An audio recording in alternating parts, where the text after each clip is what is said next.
Praise be to Jesus and Mary, and welcome to the Catholic Family Podcast. This is the What is a Woman podcast, hosted by Mandy and Holly. Let's begin our show.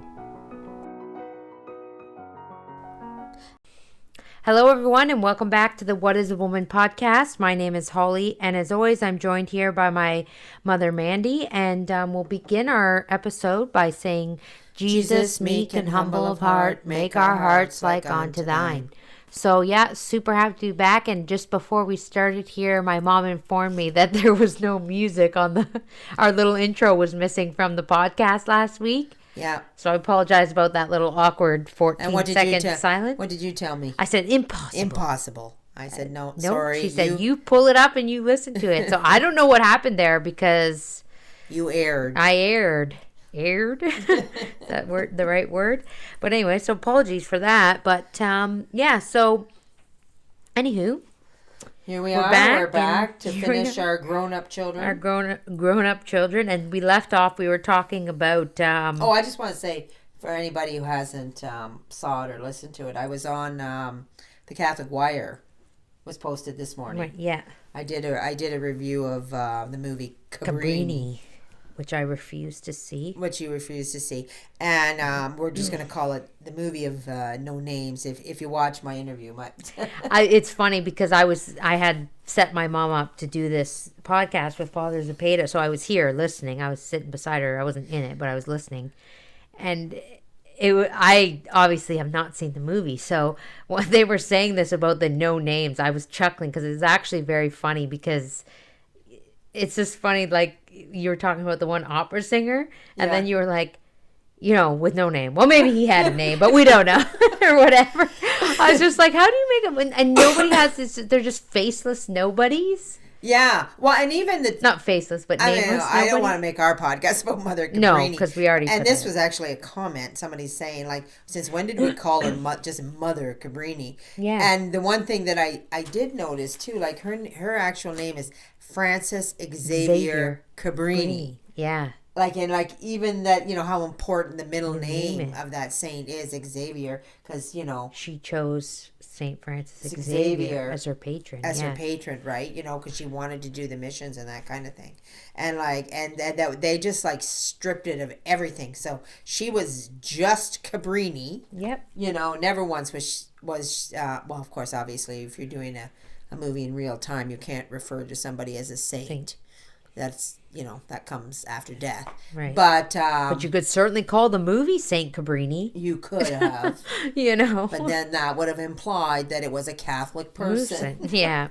So anyway, and that so if you want to hear about that, go listen to. I'll link the direct link to the podcast in the description here, just so people. And also link Lisa Davis's quick take of Saint Cabrini, Saint Francis Cabrini, Saint Francis Xavier Cabrini, because it's like 45 minutes long. Like there is so much to say about this woman. It's not even funny. And I will say I do not know Saint Francis Xavier Cabrini's story. There's just so many saints out there, and it's just not one that I've picked up. But I will say, the one thing I will say is that because I know this movie is full of errors and falsehoods, because, well, now I have exact proof because you saw it. Yeah. But even before you saw it, I could tell just by the trailer it was going to be trash. It has inspired me to want to know her true story. So if that's the one positive thing, I think that as Catholics we can take from this movie is the inspiring of people that want to know her true story. Right. That know the movie's trash and go, well, I want to know what's real. But I do want to just say one thing, because I saw it in a comment, and then we'll get off this topic, because if you're interested in that, you should just go watch the Catholic Wire production podcast about it. But so I don't want to monopolize your time here. But I do just want to say, because I was hoping you would say this, or it would be said, but it wasn't said in the podcast. So the one thing, and I saw somebody made this comment on Facebook, and I thought that is so true. And this movie is very dangerous. Yes. Because, and people say, well, so it's based on a true story, and so they got some facts wrong. But it inspires Catholics to want to know. Or to want to know. Okay, fine. But what it also does is it slanders and you talked about slandering, but what you guys didn't talk about was the spreading of misinformation. Yeah. So people see these movies and they see based on a true story, and then they take these things as fact. And then it trickles down from our generation to the next, and then what happens is then this is how you get misinformation, and this is how falsehoods are spread as truth. Right. Because people don't say, "Well, I saw it in the the Cabrini movie." Yeah. They go, "No, St. Francis Cabrini did this." Yeah. They leave out the part that it was in the movie that was full of falsehood. Right. And they take it as fact. And I mean, it's the sentiment too. The sentiment is so wrong that people believe that that's what it takes to be saintly. Right. So then like you're gonna have character. You're gonna have a whole bunch of people going around doing all these things and saying, "Well, a saint did it." You know, I mean, the saints are the absolutes. There are example. I mean, I always take something back to a saint if I question, because you know everything's so twisted, right? The virtues are twisted. Everything is twisted. So if I think in my head, how do you know you're right? Or I think, are you right? I search out the saints. Where can I find this amongst the saints? Yeah. And then when I find it, then to me that's my proof absolute that this is what is right. Right. Right. So in this movie, you're not well, it's so full of falsehood to the way she was, to what she thought, and the way she behaved and how she acted, that that's impossible to do. And people might do that. Mm-hmm. They might say, well, this is how saints act. This is what saints do. Yeah. I mean, it's very dangerous. I didn't say it in the podcast because I didn't want to talk about anything too controversial, you know. But to me, I think they might have been showing the story of Mother Teresa. Yeah, maybe. You know, like I felt like, you know, she was such a humanist. Yeah. Right. I mean, that's what she did. She went into the gutters of Calcutta.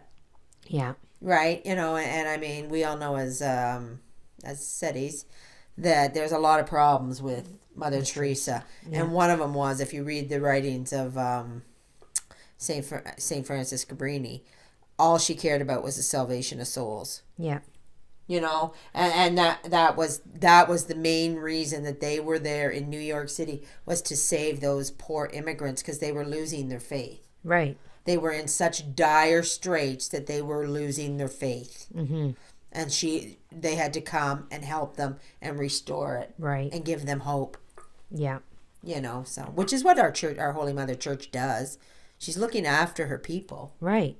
You know, so. So I encourage you ladies to go and listen to this podcast. And I'm just going to say, and this is my own personal opinion, I find a lot of times we get persuaded into watching something because we want to say, well, I want to see the errors, or I want to see, it's not, you don't need to see the errors. Yeah. For my personal opinion. I'm just saying, like, it's not, you don't need to taint your version of a saint just to be like, well, I'm just going to weigh, you know, like, what I'm trying to say here is, like, you know, some people say, well, I'll see it for myself and then I'll know for sure or something. Right. You have a priest here.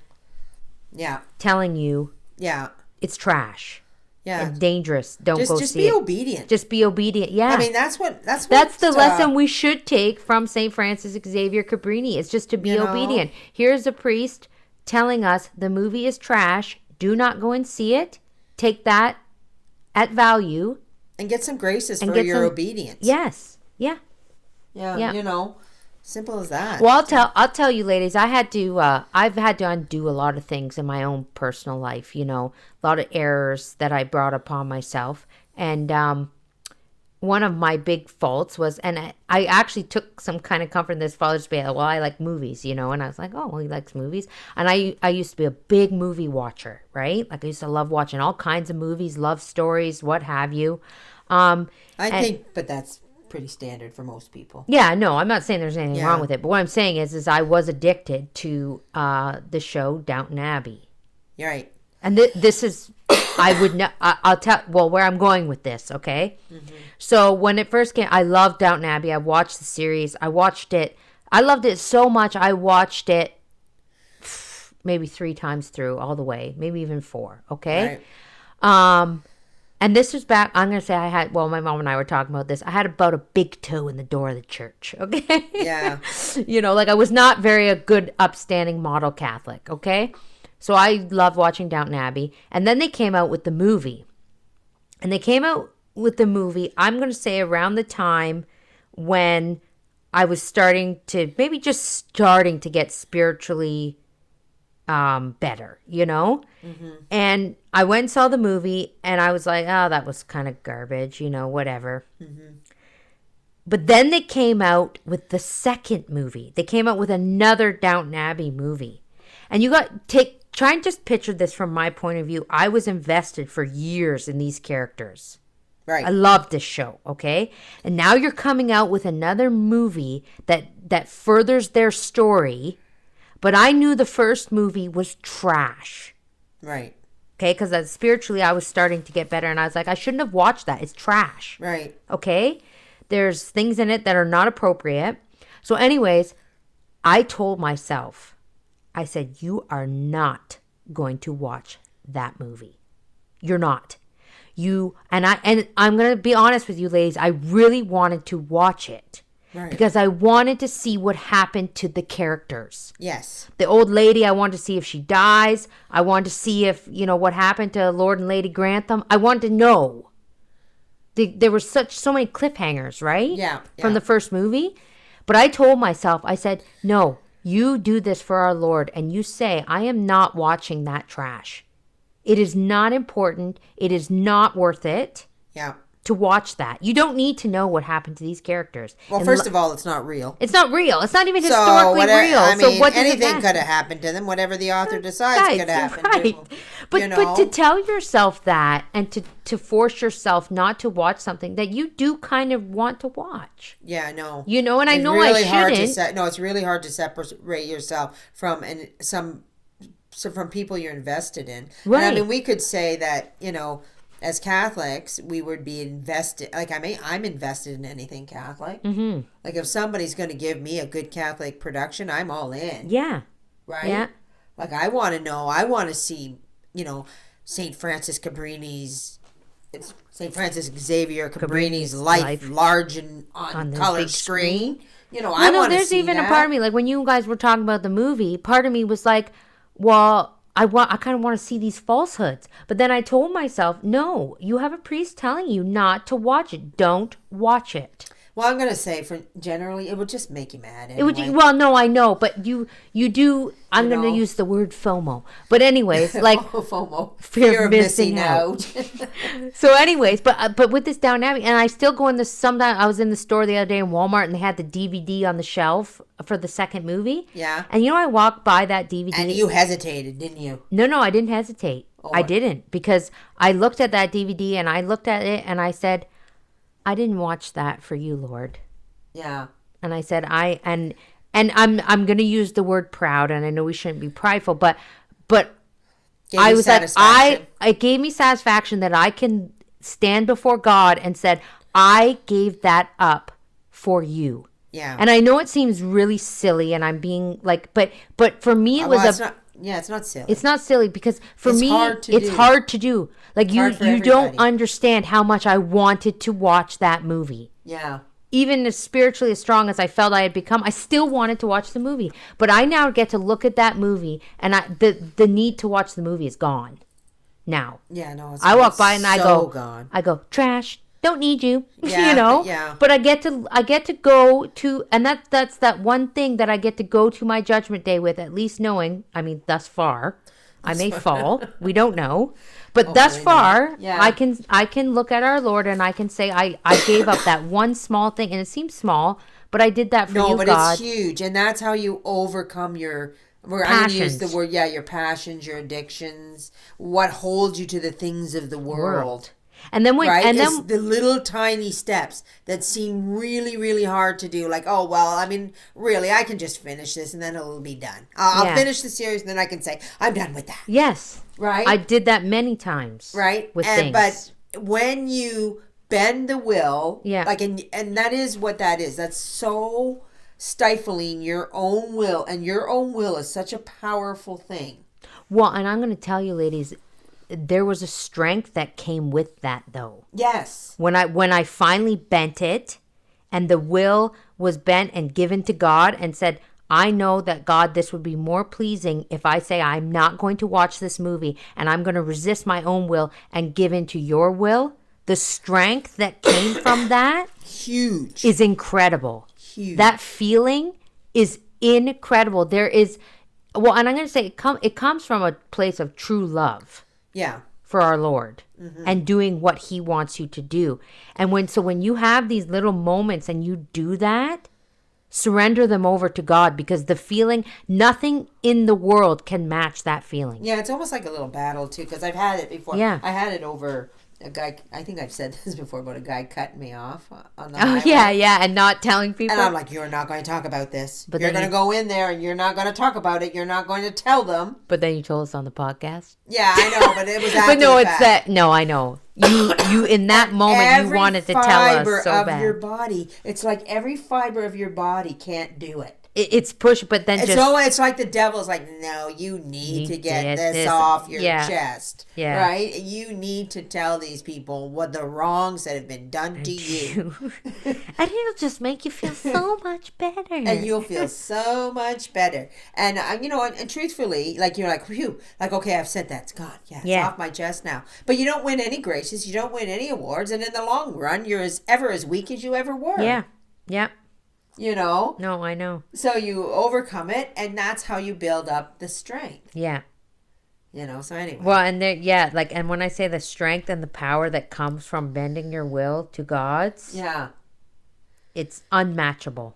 It is. It's unmatchable. So. Well, I'm glad. I'm glad. I was expecting you to say to me, "Oh, I need you, Downton Abbey too." So you thought you were going to say that I watched it? No, I thought you were going to say that you still had the craving. No, it's gone. Yeah, it's gone. I can watch. I could see a commercial for it. I could see an ad for it. They could make 4 more movies. Yeah. And I wouldn't want to watch them. You wouldn't go to a single one. It's gone. The will to watch that is completely gone. And it's because our Lord took it away. And that was the reward. It was like, okay, you're going to give me this. You're going to not watch this for me. I will take the need and the want away to. And as far as entertainment goes, the biggest problem with Downton Abbey, there's always lots of problems because we're always looking at something secular and we're always looking at their twisted ideas of things. Right. And we don't realize that. But the obvious thing was the homosexual character. Yes. Right? Yeah. And that guy never left the storyline. And his storyline and it just kept getting bigger and bigger and bigger. Yeah. And that should have been enough right from the get-go. Like, no thanks. Well, the minute that I'm pretty sure it's like season 1. Oh, he's right from the get-go. There's a storyline about him. And then, at that moment, I should have shut it off. Not watch 4 more seasons. Yes. I watched the whole thing. Well, we kind of justify to ourselves. Like, you're never, if I'm going to throw down the hammer on that issue, I'm never going to be able to watch anything ever again. Right. Say, okay, so then you don't watch anything ever again. Yeah, I know. But that's the way we have to look at it. I'm not saying I do, but that's the way we have to look at it. Right. We have to get that strength that we want to be that person. Right. We want to be that strong. And I know I keep saying this because, well, it's true. If the saints are going to be the greatest saints that ever lived, how great are they when they need to have entertainment, so that they can and that there's like, well, it's just a little bit, and I have to have entertainment, so if this is all I got, well then our Lord will understand, I'm sure. Yeah. That's not sanctity. No. Maybe you have enough charity in your body that you can make up for that, but it's certainly not sanctity. Yeah. And you think of it, you look at any saint, like let's take, I know I've been talking about this the last 3 podcasts, but I did just watch her movie, so it's been in my forefront in my mind. But, Saint Teresa, the little child of Jesus, when she entered Carmel, she gave up her family. She gave up her dad, who was so dear and near to her, and to go into, because I was watching it with my daughter, and my daughter's like, she didn't really understand. She's like, so she went to become a nun. What's so sad? I said, no, Ava, you don't understand. I said, she's entering Carmel. Yeah. Cloister. Yeah. She's not like, she's not like the sisters we have here, where they can still see their mom and dad, and they, Yeah. like she's leaving the world Completely. Completely. She's forfeiting her family. Yeah. And giving herself to our Lord. And I thought, and I said to myself, when I was watching this scene, and she's about to go into the Carmelite, and she's kneeling on the ground, and her dad's kneeling, and he's kind of, I'm going to use the word, giving her to God. Yeah. Giving her to our Lord. And she's very sad. Like, she's really sad because she's leaving her dad, And what did he say to her? He said something, and then, in heaven for eternity. Just remember, in heaven for eternity. Yeah. Like, this world is fleeting, and this is only for a little while. But in heaven, we have eternity. You're going to cry. I know. I don't know why, but I'm feeling a little emotional today. Well, no, because that's the truth. Yeah. That's the truth of it. If we suffer for a little while, and I'm not saying it's easy. Well, a friend of mine read the book, and she used to... This is awful, but I used to have to always ask her all the time, because she read in the book, I didn't read the book, but that St. Teresa actually suffered a threefold martyrdom. Yeah. Right?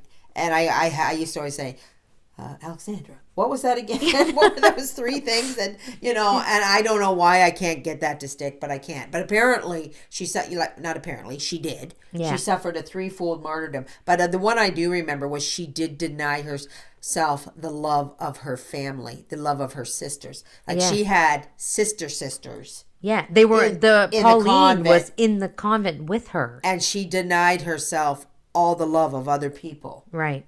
The people that she loved for the sake of our Lord. And so even though she didn't have a bloody martyrdom, she had a threefold martyrdom. And I mean, and part of me would believe that every saint would have that. Mm-hmm.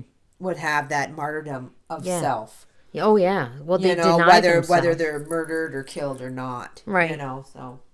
And I just thought, it's so poignant to make that point that, we often get caught up in the world. We often get caught up in what's going on around us and things that are important to us right now. But when we really stop and think about it, and if we keep that in our mind, in heaven, in eternity, right?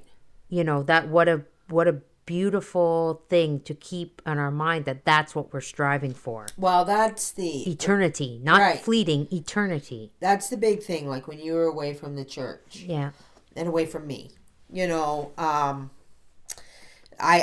was my biggest prayer, because I mean, you were gone 5 years, and now 5 years is like a blip. It's it didn't really happen. Yeah.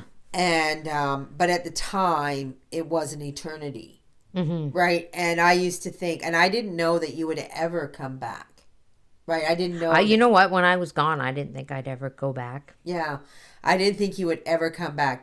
And the one thing that I used to do over and over again. So ladies, when you have children that are gone, like, and I mean really gone, like gone to the point where they won't talk to you or have anything to do with you. Just keep in mind all the sacrifices and all the prayers that you're doing, and that one day that those prayers and sacrifices will save that child, and they will, in eternity, you will see each other again. Yeah. Because that's what kept me kind of going. Right. Well, because that's all you can do. Right. So just do that, remember that, and have confidence and faith in that. Yeah. All right, shall we get to our book? Right. So last week when we were talking about grown-up children, we were specifically talking about the boys. And now the author is going to go on to talk about the girls, right? Right. How we are supposed to raise grown-up, and grown-up as being just children at the age of reason. Yeah, not grown and gone. Not grown and gone. All right, so we'll dive right in here. So our number 9, I guess? Yeah. Okay. Quote, "We would not assert, however, that this public instruction is more suitable for women than that which is received at home. She is not like man, destined for the functions of public life. God calls her to a more retired but not less useful office, which she is to exercise in the family circle. End quote. Right. So the author is telling us, like, although we encourage, and the boys should have an outside education if possible. I mean, it's not always necessary, but if possible, that is good for them. The girls, on the other hand, should not have that. They should not be in these grand educational institutions. I'm just going to point out, because you know what? This is so funny. Not funny, haha, but it says God calls her to a more retired but not less useful office. And I'm doing my total consecration to Mary. And when I was reading True Devotion to Mary this morning, the chapter that I'm reading literally talks about women and the state of retirement. Not really retirement when you're an old lady, but meaning that a woman, a true devotional woman to our Lord, retires herself from the world. Yes. To become a wife and a mother. Mm-hmm. And she steps outside of the world into her home, into her duty, and into her life, and she fulfills the duties that God has asked her to, and that is called retirement. Wow. Like in the True Devotion to Mary, this is what St. Louis de Montfort is meaning about retirement, and that if you resign yourself and you live like Mary lived, Mary retired from the world. Right. She did not live in the world. Right. So the idea here behind this is the boys are being prepared to go out to the world. And the women should be preparing for their life aside from the world, aside like from the in world. the home. So, I mean, you're obviously, if that's the general preparation, you're obviously not going to treat the girls the same way as you would treat the boys. Right, because you're preparing them for something else. Right. Okay, so, quote, this is the sphere of her activity. This is the world in which she is to act her part, and it is therefore natural that she be trained from her infancy to the duties which will one day demand her attention, and that she acquire by practice and maternal example those qualities and virtues which at a later period of life she will have to display. End quote. Right, so what they're saying is she needs her mother's example. And a good example of that. And a good example. And what I was thinking about with this, like, how many women go out and get college degrees and, like, it's just like a total waste of money. Mm-hmm. I'm sure many of you women out there are sitting there with a degree that, means absolutely nothing because you don't use it. Yeah, exactly. Because, you went out, you got this degree, you did all the things, and then you were like, wait a minute, I want to be married and have children. And I can't do anything with that degree in regards to that. Yeah, right? It's useless. I mean, it is the biggest, probably, sorrow of today's woman. She spends all this time and then she ends up, marriageless, childrenless. Mm-hmm. It is a very huge complaint, right? So, okay, quote, emulation generally useful to man. Sorry, I just want to make... I read 10, right? So now I'm on 11? Yeah. Okay, sorry. Quote, emulation generally useful to man is oftentimes dangerous for woman. It easily degenerates and gives rise to envy or discouragement. In a word, that which renders public education advantageous to man is what renders it frequently hurtful to woman. It sometimes robs her of that modesty, that candor, that ingenious simplicity, that innocence which are so becoming in the sex, and substitutes in their place a curiosity and a certain restlessness of mind which are painful. End quote. Right. So basically, when we do this inverting of the sexes that we have done, it's been done, where we teach our girls in the institutions. Mm-hmm. And like I said, I think in the last podcast, once the 60s happened, the way I was raised, and we haven't stopped doing this, not at all, is to retire the boys. Yeah. And push the girls out to the front. Yeah. The girl power, like, Mother Cabrini there. Yeah. That whole movie based on that. Woman. Yeah, so So what we've done is we've made our women very, very manly. Yeah. So if we have coddled boys, we have done the reverse thing to the women. Right. We have not taught them to appreciate the retired life. Right. Or to love it or to want it even. Well, and again, just going back to true devotion, because it actually is mirroring exactly what he's saying here. You know, there's great joy for the woman in retiring from the world. Yes. Great joy in doing your duty, in doing what God has asked of you, and fulfilling your role the way God intended. That is where you are going to find your joy. Right. Not in a job, not in a degree, not in school, not in... Yeah. That is not the way that God designed us. Yeah, but the problem is, this our biggest problem right now is it's all fine and dandy to say these things, right? But especially when we have our daughters at home, and they are equally as chomping at the bit to get out to the world. Yeah. As your daughter, she's 15. 15, yeah. So you have denied her getting a job. Right? You've said you can't get a job until you're 16. And you've put her off on that because, legally. It's the law. She can't it's the anyways. law here. But aside from that, I don't want her out in the world. You don't want her in the world. But I'm going to tell you what's happened is when I drive with her, we have Grandma Ava days on Friday. And we go out, and every place she looks at, she said, maybe I could work there. I know. That's all she does. We drive around. She says, Grandma, what do you think? Could I work at the One of a Kind market? I said, well, it's a little far away. You might have to find somewhere a little closer. But, I do have ideas. There's a nice berry farm down the road here. I know. Strawberry farm. Maybe she can go down there and pick strawberries. I don't know. I say it's not, unless we, and I've seen this. I've seen a friend of mine. It really backfired on her, where she said to her oldest daughter, "You don't need any of this. You don't need college. You don't need this. You don't need any of that. You're just going to be a nice housewife, and she resented it and hated her mother for that. She's an adult now. Like my mother never gave me the opportunities. So there is, there is a conundrum here.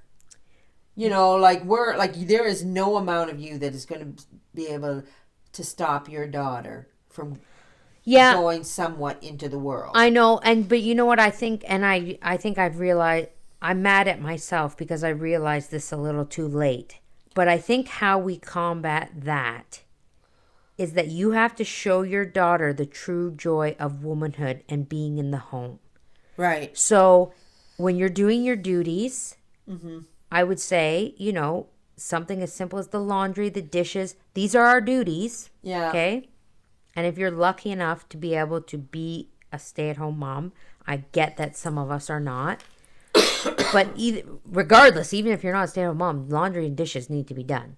Right. So what I'm saying is when you're doing these duties, do them joyfully, do them cheerfully, do them with love for our Lord. Right. And I'm going to tell you, because I think a lot of times we don't understand how much our children are watching us. Yeah. How much they're taking in what we're doing. And if you act like being a housewife and being a mother is the ball and chain. That's what your child is going to see. That's what your daughter is going to see. And why would anybody want that? Right. And you have to If that's what you saw, why would you want that? But if your daughter sees you doing the dishes with a smile on your face, and even something as simple for me, what I do is I constantly have the Singing Nuns on in my home, or the Daughters of Mary, or there's a really nice mass playlist from Mater Dei Seminary. I constantly have the Catholic music going because then when I'm doing the dishes or whatever, even if I'm like the other day, I was singing along to the recited credo. Right. And just hopefully that my daughter sees, hey, even if she doesn't say it to herself, she's still watching me. It's subconscious. It's subconscious that she's saying, hey, you know what? Mom's always happy when she's doing the dishes or when she's folding laundry or when she's... They will pick up on these things. Right. Like that, but so to me, that's how you combat that. That's how you set the example that I'm joyful because this is the way God designed me to be. Yeah, I was just thinking about my mother because she has this love of laundry. She does. Huge love of laundry. I didn't quite get that, but no, I didn't myself. either. Well, there's reasons for that too. That these things weren't like passed down. Yeah. I didn't pass it down to you. Well, first of all, I didn't have the love of it. No. Because you got to remember, she came from the 50s, and her granny was she was a laundromat person. I don't know what you call it. Laundress? Or just yeah. Something they call so anyway, so she taught her exactly how to do.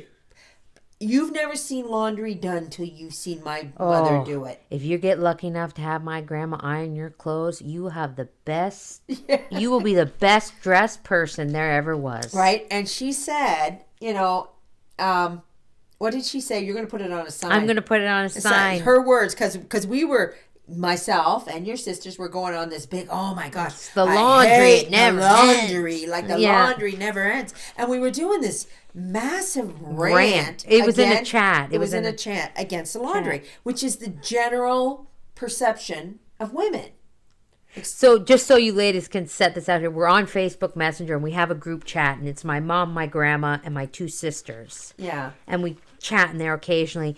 And my grandma very seldomly interjects in the chat, but she's always watching. Like you always see her little guy move. Yeah. And then so we're just going on and on about how awful the laundry is, right? Yeah. And then out of nowhere, here she comes and she types something. And what did she say? She said she loves the laundry. She goes, "Oh, I just love the laundry," she says. You have the quote because I have the quote. You're going to make a sign and you're going to put it in. I'm going to put it in her laundry room. I'll see. You keep talking. I'll see. If I can find it. Anyway, okay. Well, she's going to look for that quote, but I'm going to tell you what happened. Why she loves the laundry, and the rest of us don't. Yeah. Because the '60s happened, right? Yeah. And I'm a product of that. Yeah. And all these mothers turned us against that. Like you don't want the drudgery of home life. Right. You want to see the world. You want to go to school. You want to become a somebody. Like, I mean, what, you got a quote? Found it. Okay, so we're going back and forth. Laundry's awful. We hate laundry. Laundry sucks. And here she says, "I love doing laundry. Just seeing it so neat and clean makes me happy." And we were all just like, what? Yeah. And then I was talking to my mom later about it. But like, you would have to know my grandmother, but like, that is the truth. She, like, laundry genuinely brings her joy. Yes. Right? And, and it should be bringing the rest of us joy. Because it's what we have been taught that this is drudgery, chore, nonsense. Yeah. That, you have to do because you're the woman or whatever, or you're the mother of the house. You're oppressed. I know, but like, even though like we don't actually believe I don't believe I'm oppressed. No, I know, but that's what the world is. We've still hung on to this hatred of the dishes, the laundry, all this stuff that we have to do. So in the 60s, they turned it. So, and I actually had a little quibble. Maybe I mentioned this before with a friend of mine about changing the baby's bums. Right, yeah. She said, and God bless her, because she sees things way better than I do half the time. She said, "Oh, I just love it when mothers just love when they change their little baby's bums and they're looking after their children and it brings such joy." Uh-huh. And I looked at her and go, "Nobody loves that." "Oh, no, they do." And I said, "No, they don't." And so we get into this little quibble back and forth, right? And I was like, okay, I get that they're supposed to love that, but they don't. But they don't, Yeah. And I was like, oh, if we could all, like she was viewing it properly. Yes. But I'm telling you, this twisting that has happened because of the 60s. Yeah. Women are supposed to view that with joy and love and this is what I was made for. This is what I was made for this baby. Yeah. To look after it, to do God's will to do God's will. And we have had this massive, and it's hard to undo. Like it's I mean, I don't love the laundry, No, I still don't. As much as my grandma loves it and makes her so happy seeing it so neat and clean, yeah, you're on your own, Grandma. I mean, and somehow, and I guess maybe that's our job this That's week. our job. This is our job to untwist this. Undo that, yeah. Untwist this hatred of the drudgery. The drudgery, yeah, okay. So, quote, it destroys the taste for the useful occupations of domestic life, which it should rather produce, and thus renders her less fit for the performance of her most essential duties, end quote. What number was that? That was 12. Oh, 12. Right, so, so I got all carried away there. Well, actually, 12 is basically just saying what we just said. This is what we just said. Yeah. She loses her desire. What we've done with the bad training since the 60s is we've allowed women to lose their desire for the love of domestic life. Yeah. It's boring. It's uneventful. Yeah. I want excitement. I want to do stuff. Why do the men get all the fun? Like, I heard that a million times. Yeah. I mean, I didn't hear it in my generation because nobody was trying to make things right when I was a kid. Mm-hmm. But I heard it from you guys. I mean, your sister was brutal. Yeah. She wanted to do whatever the boys were doing. Yeah. What the boys, that's what the boys are doing. Why do girls get the shaft? Why do they get stuck with all the rotten stuff? Right. But I mean, it's not the rotten stuff, and we're looking at it in the wrong light. Yeah. So somehow we have to undo that. Okay, quote, as it seldom happens, however, that mothers can devote themselves to the education of their daughters, they should at least endeavor to obtain for them the advantages of domestic training in some well-conducted institution. In selecting a house of this kind, they should attend less to that external display which renders certain academies fashionable for a time, than to other considerations which, though less captivating, perhaps offer all the security that maternal solicitude has the right to demand. End quote. Okay, so what they're talking about is your finishing schools. Oh, okay. So, or your girls, or your convent schools, right? You send your girls off to the convents, to the nuns, and I mean, what a thing. Sorry. My dog. This dog. This dog. We never had this problem when I didn't have a house. Well, I did, but anyways. So if we could have convent schools, that could probably, allow us a little bridge. Yeah. With these, especially the young adults. Mm-hmm. Mm-hmm. Because the nuns, I mean, they could spend their life, praying and. Well, I will tell you, since we were blessed enough to have 2 nuns sent to us here in Canada, and we opened our little school, the difference in my daughter, and she spends a lot of time with sister. Yeah. One-on-one. She has, right now she's at school, and the high schools only go 3 days a week, but she goes for a little extra tutoring, just her. And it's all the little kids there, and then her with just sister. Yeah, we should explain why that is. Because the kids we live in rural Ontario, and people, I'm not even joking here, we have a family in our school that is driving almost 2 hours there, one way and 2 hours back to take their school. So they have to, they have to get, so what they do is they go to school Monday, Tuesday, and Thursday, and then Wednesday and Friday they send the work home, and you do it at home with the kids. Right. So, but anyways, because I live close enough to the school, I send my daughter on Wednesdays. They opened up a Wednesday option for the younger kids that live close. So my daughter goes, and anyway, so she spends pretty much the whole day, just her and sister together, and I'm telling you the difference in my daughter. Yeah. Since doing this, it has had a substantial effect on her. I know, but I'm gonna say, I know you say it's, sister's doing a great job, and the effect is great, but you've also substantially changed. Oh yes, no, I know, but yeah, no, okay, I'll take it. Yeah, it's both. Right? It's both, yes. So it's not, because maybe we should specify. You can't just send your kid to a nun and say, here, fix this. Fix this problem I made. You have to do, so I get why you're saying that. But I am just going to say that, I'm just playing to that point that you made, that if we had these, what did you call it, the convent school? The convent school where you could send your kids, because we should want to, we need to do a lot of the work at home, right? Right. But we do also have to let our kids go out. And, and I do would a little experience. do a little experiencing, but I would much rather send my kids out to a religious. Yes. And because I mean, you said even the thing with the music and the dishes and showing. I mean, that's all new to you. Oh yeah, like my house was never like this before. It was like, and I'm ashamed to admit it, ladies, but they would come home and the TV would come on and. Yeah, just like that'd be the end of it. The end of the day there, watching TV. It was all. I mean, very secular, very. Yeah, and then we say our rosary. And then but we at least got our rosary. Yeah, you. But that's not a way to live. It's not the way that's going to fix anything. No, exactly. Sure. You'll just barely scrape by. You'll barely scrape by, and when your kids are older, they'll be they'll be looking for their escape. Yes, yeah.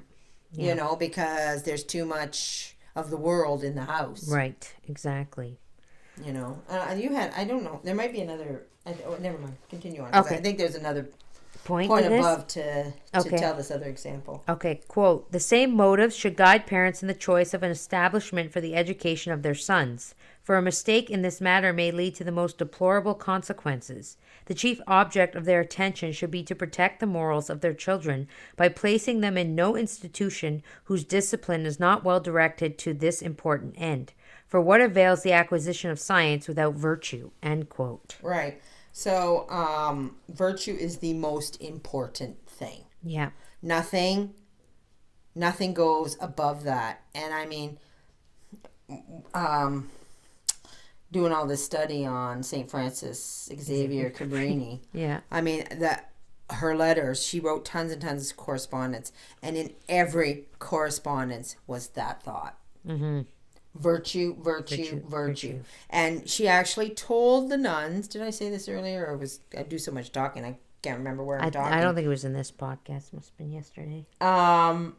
She said, if you're failing, it's because you don't have enough. And she's talking to her sisters. Mm-hmm. If you're not succeeding in this school with these children, it's because you don't have enough virtue and you don't have enough humility. Mm-hmm. Right? Yeah. And that's what she told her sisters. Yeah. And that's in every letter. It's mentioned. Every letter. More virtue, more humility. Virtue. Yeah. It's mentioned from the Pope when Pope Leo the 13th talked to her. She said, "You must continue the rule: more virtue, more humility." Mm-hmm. It's the most common theme if you want success. Yeah. Yeah. And she said, and if you don't have that, you're not going to have success. Well, and you know what's funny about that is because we live in a world that puts so much emphasis on academics. Right. So much. Yes. That's the most important thing. You got to be smart. You got to be this. And I'm sure many of you women have seen this video. It's been floating around the internet for a while now, and I've seen it so many times because it just keeps popping back up. But they're doing this social experiment with the young adults. Have you seen that one? And so there's all these young adults in a room, and they're asking them to just hang out and talk amongst each other. And they say, you make sure you tell your name and what education you have and blah, blah, blah. And yes, then there's this boy, and he's in the military. He's in the army, and he works for the military, but he only has a high school diploma. Right. And then there's this girl, and she's so obnoxious. Right. I have. And she makes COVID test kits and da da da da da. She's an engineer. She was an engineer. She has her PhD, and she, whatever. And she's just ripping this guy to shreds. Yeah, right. He was so beneath her. Well, then it comes out, and because they did the IQ test. But they ask every one of them to rate each other on who's the smartest. Right. And there's 6 of them. And so she does her rating, and she puts him at the very last. Right. And then she insults him, saying, I just don't think your IQ is there, or whatever she says. Not important. But anyways, and then the narrator, whoever's talking to them, says, okay, everybody put yourselves in where you rated, who got the most amount of ones, and then they move that guy to the smartest. So this kid's down at the end. And I'm going to tell you, ladies, throughout this whole thing, this kid was so humble. Yeah. He was so kind. He never said, a mean thing about anybody. Yeah. And even when they rated him 6, he kind of laughed and he was like, "No, I get it." Like he's like, "I get it. I only have a high school." Like he's like, "I get it. I understand." He was just so humble. I thought he was so humble. And then the narrator goes, "Okay, now we're gonna tell you the real rankings based on your IQ test." He was number 3. Wow. She was number 6. Yeah. So she was. She had the lowest IQ out of all of them. Yeah. And she was sitting there, and the look on her face, like she looked like she was going to kill somebody. Yeah. And I was just like, and I thought, I guess those who are last shall be first. And well, those who are first shall be last. That's exactly what I thought. And I thought, that's because he was so humble about himself. You know? The other thing, too, this is very standard. What should it profit a man if he gains the whole world and loses his soul? Exactly. So, but I just, I like that video because it's such a shining example how virtue will always outshine intellect. Yeah, well, always. I've said it a bazillion times. I mean, some of the biggest moments for me were like Saint Bernadette, the Fatima children. Yeah. When those all the big guns come, all the big minds come to grill them and rake them over the coals. And they couldn't touch them. They left them confused and dumbfounded and dumbfounded. They didn't know what to say. Yeah. Because that's God. That's God there you're messing with. For yeah, starters. you're you're not gonna have your way with these people. even this video, I'm sure none of them were religious. Well, maybe they were, I don't know, like Catholic or anything, Christian, but don't tell me for 1 second that God did not have a hand in that and put you in your place. Yeah. I always said, like, when I was teaching you guys homeschooler, I might have said this before, I'm not sure, but I am probably the worst homeschooler in the world. Yeah, you might have been. I always started out with great ambitions, and I was always doing it just for this, because it had to be done, that's all. I was like, this has to be done. They can't go to school, it has to be done, so I have to do it. I didn't have a love for it. No. But I did have I did know one thing, that there's only two things necessary for children to know. And that's, virtue. Yeah. You must teach them how to be virtuous. And when I say teach people how to be virtuous, you have to remember prayer and adoration is a virtue. Yeah. So that's part of being virtuous. Mm-hmm. And no, you have to teach them how to work. Mm-hmm. Like you teach them those two things, they will succeed. They not only succeed, they go right to the top. Yeah. There's no, it doesn't matter if they don't know all 50 states or 10 provinces or, whatever. Yeah. Like those things don't really matter because they can always learn them later. Sure. Yeah. They'll learn what they need to know. Yeah. Yeah. So anyway, it's not that important. The big thing is the virtue. The virtue, yeah. Okay, quote, "The same motives should guide parents in the choice of an oh, no, sorry, we just read that one. Quote, "Who would be willing to purchase it at the price of innocence? A proper guarantee of morality is not always found in institutions where a large number of young persons are congregated, some of whom have attained the age when the ardor of passion begins to show itself, and one of whom may suffice to cause the ruin of many others." End quote. Right. So what we're talking about here is bad influence. Bad influence, yeah. Like, where are you sending your children? Are you sending them amongst bad influence? But here's the thing about bad influence. Because as Catholics, and I know we have fallen into this trap many times, mm-hmm. is like you start to get over panicky. Mm-hmm. Everybody all of a sudden becomes a bad influence. If they're not, a saint, if they're not Dominic Savio, they're then not clearly good enough for they're a bad influence. Yeah. If they're not, Saint Bernadette, they're, for your child to hang out mm-hmm. and play with, they're a bad influence. And you had an incident that happened earlier this week with mm-hmm. your son, mm-hmm. right? Where yeah. he did something that was really out of character. Never in his life has he ever done anything like this before. And it came out you could have knocked me over with a feather. And you said right away that this was the influence of another person. Yeah. Right? And I was, what you did, well, immediately got corrected. Immediately. like without hesitation, and correct it to the point that I am pretty confident to say that my son will never do that again. Right. And what I thought about afterwards, I thought that person was not really the influence. No. That person was the example. Right. You are the influence. Yeah. Right? So this is what we have to remember. Like, you can't expect and trust me, there's a lot, like, I mean, we're just going to put out the obvious here. Like, don't send your kids to a public school. Yeah. Like, that's the obvious. Okay, that's the obvious. Like, that, there's so much going on there that, you will lose your children. In fact, I mean, it goes on here in a little bit to talk a little bit about that, about losing your children to this. That's just a given. Okay? What we're talking about is being over scrupulous with other people. Right. And we have to be very, very careful that we don't do this. Right. Because, yes, they're not saints. And in many cases, they're very far removed. Right. But you have to have confidence in your own influence over your child.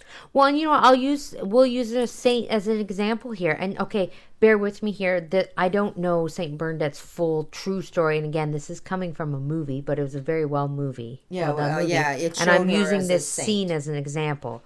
So when they say they're going to go this is right as she's about to see Our Blessed Lady for the first time, and they're going to collect the firewood.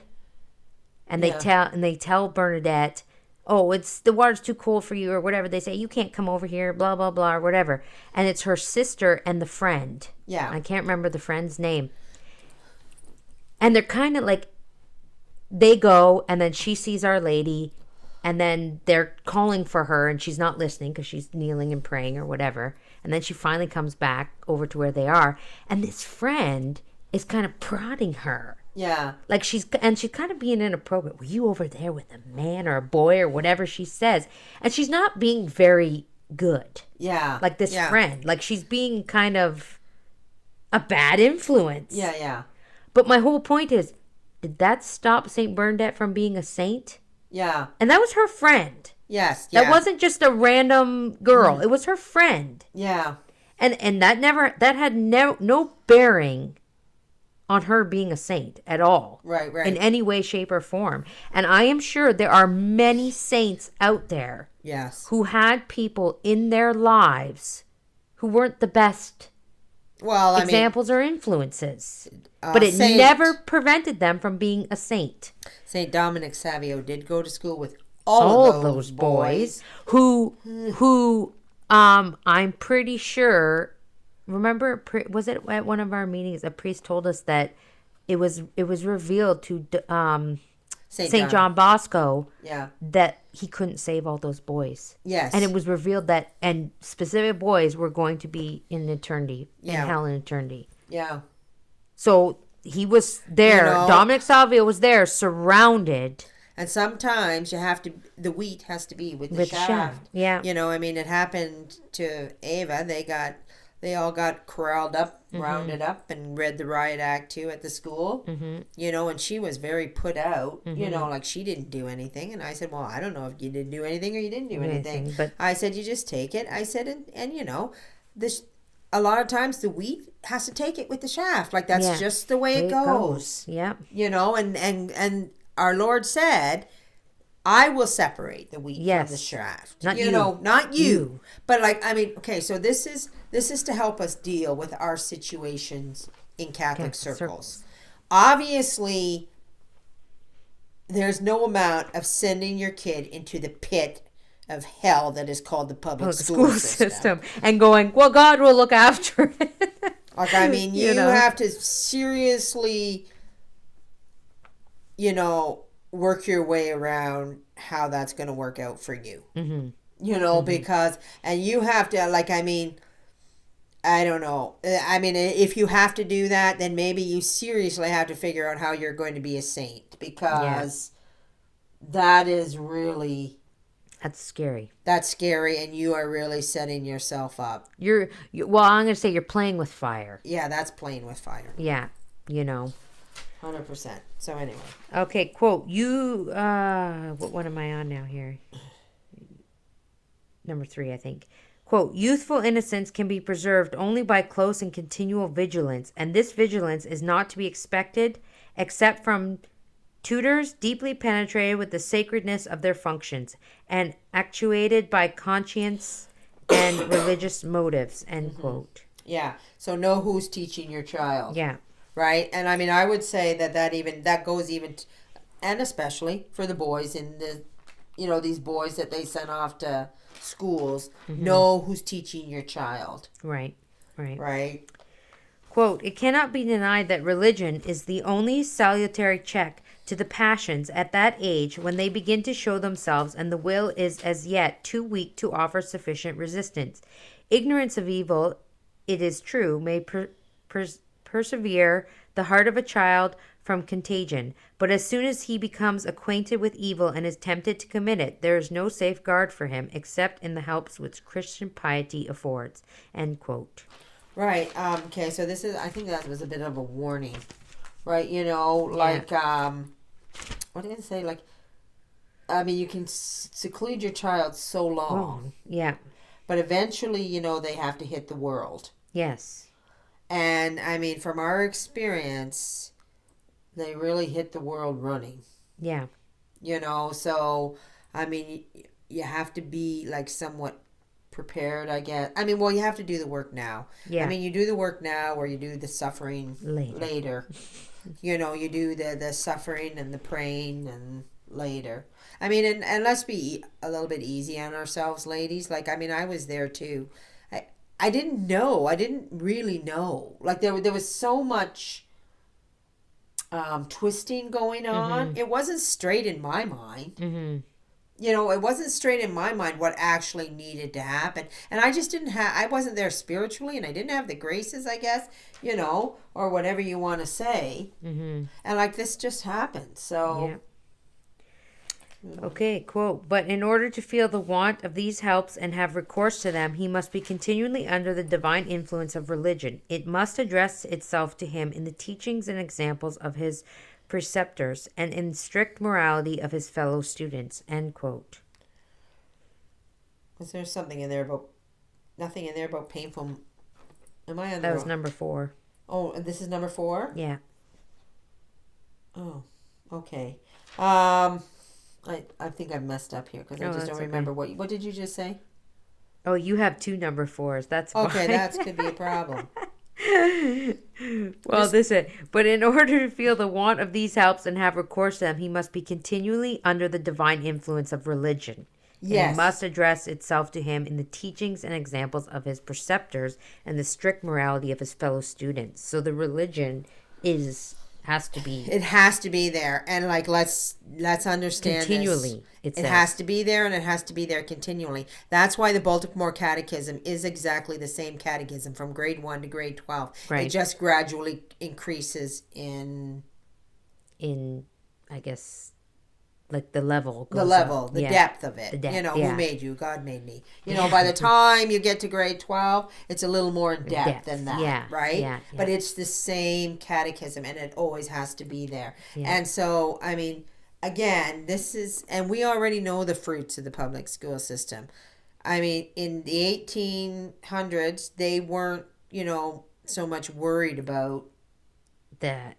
Well, there was no woke agenda. I don't think there was no woke agenda. There was no. I mean, even the public schools were Christian in name.